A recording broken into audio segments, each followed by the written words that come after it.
திருவாரூர் மாவட்டத்தில் தூய்மை பணியாளரின் மகள் நகராட்சி ஆணையராக தேர்வு பெற்று அனைவரின் கவனத்தையும் ஈர்த்துள்ளார்.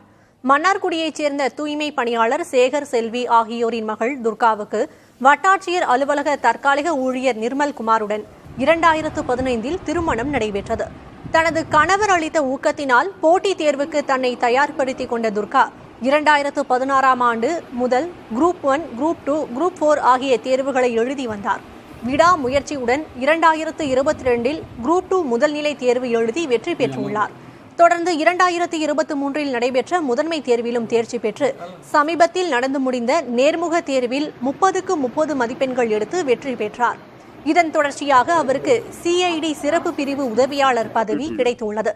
எனினும் தமது தந்தை தூய்மை பணியாளராக பணியாற்றிய போது அவர் சந்தித்த கஷ்டங்களை நன்கு அறிந்திருந்த துர்கா நகராட்சி ஆணையராக வேண்டும் என்று விரும்பி அந்த பதவியை தேர்ந்தெடுத்துள்ளார்.